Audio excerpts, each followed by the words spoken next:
Severe droughts explain the mysterious fall of the Maya. We might finally know why the Maya abandoned their impressive limestone cities about 1,000 years ago.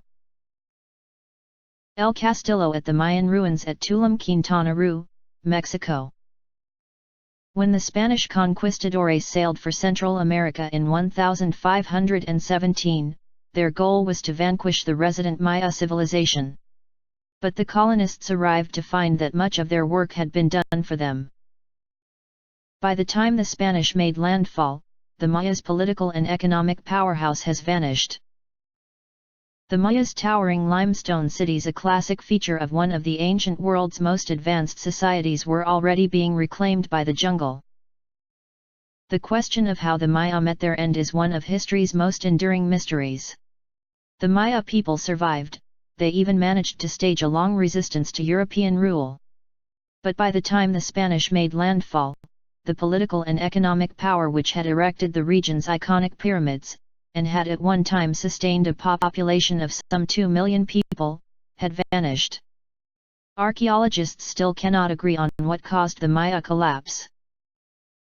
The first Maya sites were built during the first millennium BC, and the civilization reached its height around AD 600. In the chronology of Mesoamerica, the Maya sit between the earlier Olmec and later Aztec civilizations. Archaeologists have uncovered thousands of ancient Maya cities, most of which are spread across southern Mexico's Yucatan Peninsula, Belize, and Guatemala. The Maya had a strong grasp of mathematics and astronomy and used the only known written script in Mesoamerica.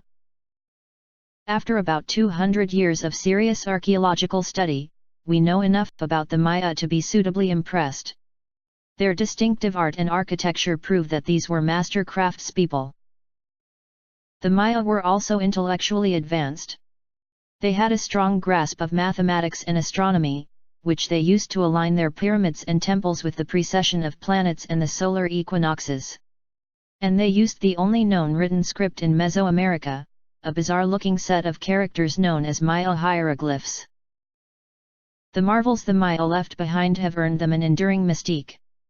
But the way the civilization met its end is every bit as curious. Let's start with what we know. Around AD 850, after centuries of prosperity and dominance, the Maya began to abandon their great cities, one after another. In less than 200 years, the civilization had slumped to a fraction of its former glory. There would be later isolated resurgences, but the grandeur of the Maya's heyday was gone forever.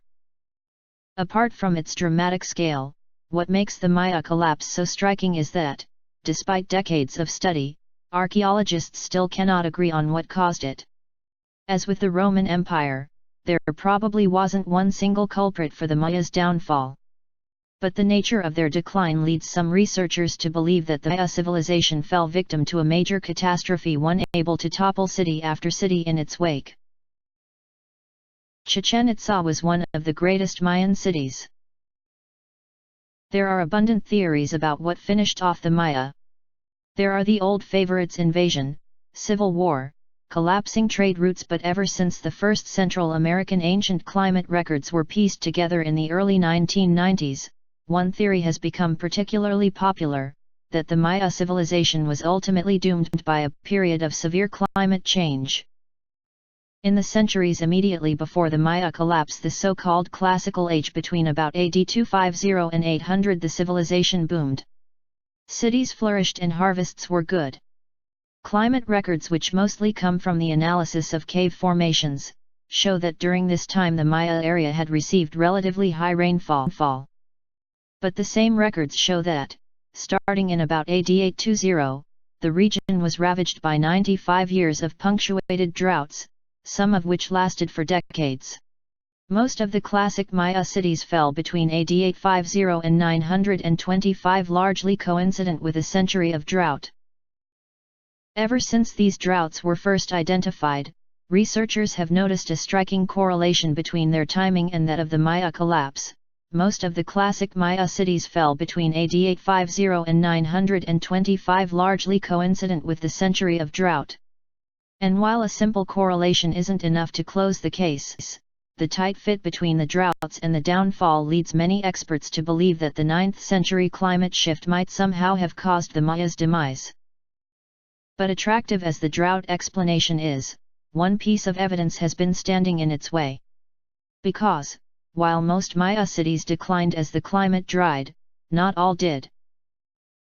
This northern resurgence flies against the drought theory of the Maya's demise. The Maya cities which fell during the 9th century droughts were mostly located in the southern portion of their territory, in modern-day Guatemala and Belize. In the Yucatan Peninsula to the north, however, the Maya civilization not only survived through these droughts, it then began to flourish. While the southern Maya civilization began to disintegrate, the north enjoyed relative prosperity, with the rise of a number of thriving urban centers. These included one of the greatest of all Maya cities, Chichen Itza, one of the world's new seven wonders. This northern resurgence flies against the drought theory of the Maya's demise. If the south was permanently crippled by the climate shift, critics argue, then why wasn't the north? Researchers have proposed various explanations for this north-south discrepancy, but so far no one theory has won out. Recently, however, a new discovery has gone some way towards resolving this enduring paradox. The number of stone calendar inscriptions declined in times of drought. Maya archaeologists find dating difficult. Almost none of the Maya's written records, which once numbered in the thousands, survived past colonial times. On the order of Catholic priests, the Spanish burned Maya books wholesale, only 4 are now known to exist. Instead, to determine the times that ancient cities thrived, researchers rely on calendar inscriptions on stone monuments, stylistic analysis of the Maya's ornate ceramics, and radiocarbon dates from organic materials. Evidently the north didn't come through these droughts unscathed after all. Earlier studies had already determined the approximate ages of the main urban centers in the northern Maya civilization. It was these that had revealed that the north had endured the 9th century droughts. However, until recently this haul of data had never been gathered together in a single study. Doing so is important, because it allows the northern Maya region to be viewed as a whole, helping researchers to identify overarching trends in its rise and fall. Now, in a study published in December, archaeologists from the US and the UK have brought together for the first time all of the calculated ages for urban centers in the northern Maya lands. These comprise about 200 dates from sites across the Yucatan Peninsula, half obtained from stone calendar inscriptions and half from radiocarbon dating. The researchers could then construct a broad picture of what times the northern Maya cities had been active, and the times when they each might have fallen into decline. What the team found significantly changes our understanding of when, and perhaps even how the Maya civilization met its end. Contrary to previous belief, the north had suffered a decline during a time of drought. In fact, it had suffered 2 of them. The 11th century Maya decline occurred during a period of severe drought. There was a 70% decline in stone calendar inscriptions in the second half of the 9th century. This same pattern of decline is also echoed in radiocarbon dates across the northern Maya region, which indicate that wooden construction also dwindled during the same time period. Importantly, this is the time that the droughts are believed to have caused the collapse of the Maya civilization in the south. Evidently the north didn't come through these droughts unscathed after all. The north certainly fared better than the south, but the region nevertheless suffered a significant decline. The researchers believe that this waning of creative activity shows that political and societal collapse was underway in the north. The north certainly fared better than the south during the 9th century, but these new findings suggest that the region nevertheless suffered a significant decline. This northern decline had previously escaped detection mostly due to the subtle nature of the evidence. A decline in construction, even one as large as this, is hard to spot without the comprehensive, region-wide analysis provided by the new study. The northern decline of the 9th century is an intriguing new detail in the Maya's story, but it doesn't fundamentally alter it. After all, we already knew that the northern Maya had survived past the 9th century droughts. Chichen Itza and other centers thrived until well into the 10th century. But the second decline the team identified does change our understanding of the Mayas' story. After a short recovery during the 10th century which, interestingly, was coincident with an increase in rainfall, the researchers noticed another slump in construction at numerous sites across the northern Maya territory. Stone carving and other building activity seems to have fallen by almost half between AD 1000 and 1075. What's more, just like the crisis 200 years earlier, the researchers discovered that this 11th century Maya decline also took place against a backdrop of severe drought. And not just any drought. The ones in the 9th century had certainly been severe. But the 11th century brought the worst drought that the region had seen for fully 2,000 years, a mega drought.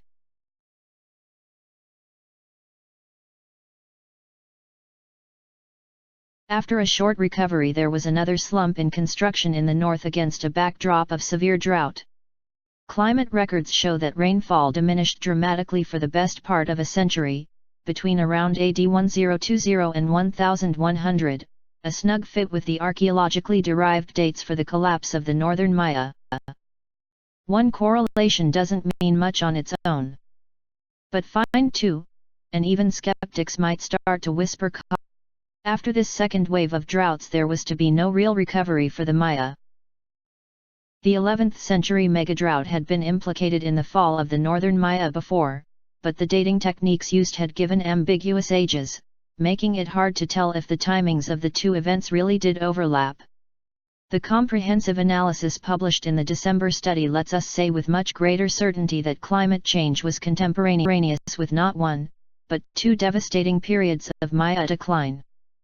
If the first wave of droughts had finished off the Maya in the south, it looks like the second wave may have brought on their demise in the north. After this second wave of droughts there was to be no real recovery for the Maya. Chichen Itza and most of the other important centers in the north would never rise again. There would be small but noteworthy exceptions, such as the northern city of Mayapan which flourished from the 13th to 15th centuries, but these would never rival the size and complexity of the classic Maya cities. In many ways, the 11th century was the Maya's last gasp. With these findings, it looks even more likely that climate change played a significant role in the Maya's downfall. But how? It's possible that the Maya just fought themselves apart. Most archaeological explanations for the collapse involve agriculture.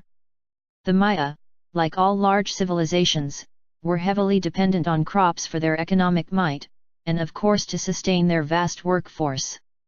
The simplest explanation for the Maya's fall is that year upon year of low crop yields, brought on by the droughts, may have gradually diminished the Maya's political influence, eventually leading to full-on societal disintegration. Year upon year of low crop yields, brought on by the droughts, may have gradually diminished the Maya's political influence.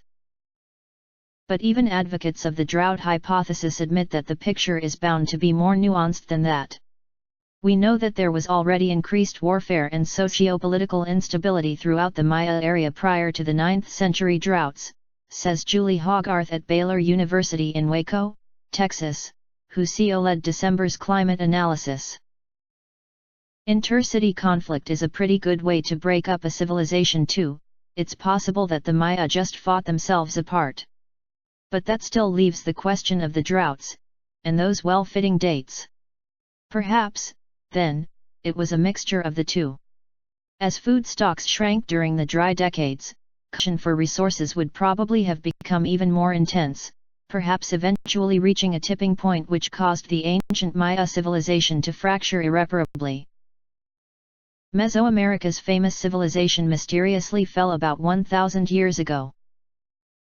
But there's at least one other explanation that doesn't require any warfare. It may not have been the Maya's dark side that doomed them, but their talents. Because, while the Maya were famously great craftsmen, but they were also environmental sculptors. To grow enough food to feed their millions, the Maya dug huge systems of canals, sometimes hundreds of miles across, which allowed them to drain and elevate the infertile wetlands which cover much of the Maya heartland, producing new arable land. Some archaeologists call these floating gardens. The Maya also cleared huge tracts of the forest, both for agriculture and to make room for their cities. Deforestation to clear land for agriculture might have exacerbated localized drying effects. Some scholars think that the Mayas' skilled manipulation of their environment could have had a hand in their eventual collapse, by somehow worsening the impacts of natural climate change. For example, some scholars think that deforestation to clear land for agriculture might have exacerbated localized drying effects, leading to more significant agricultural losses during drought. A more indirect consequence of their agricultural prowess might simply have been that it allowed the population to grow too large, which might have increased their vulnerability to an extended food shortage, and therefore reduced their resistance to a drier climate. Whatever the reason or reasons for the Mayas' collapse, we do know something about the fate of the people who were left to face its aftermath. Starting around AD 1050, the Maya took to the road. They abandoned the inland regions where their ancestors had thrived, and made their way in droves towards the Caribbean coast, or to other sources of water, such as the lakes and sinkholes which occasionally punctuate the dense green of the Mayas' former territory. The exodus of the Maya people may have been motivated by hunger. If the crops had indeed failed following the 9th and 11th century droughts, relocating nearer water might have made sense, either to access seafood or to take advantage of the wetter land near the sea. Whatever the reason, moisture was clearly on their minds. But then again, that had always been the case. One of the duties of a Maya ruler was to commune with the gods to ensure a wet year and good harvests. At sites across the Maya world, archaeologists have dredged up human bones from the bottom of lakes and sinkholes, thought to be doorways to the underworld, grim evidence that the people resorted to sacrifice to appease their deities. When the rains were good, and the civilization blossomed, it must have seemed like their prayers were being answered.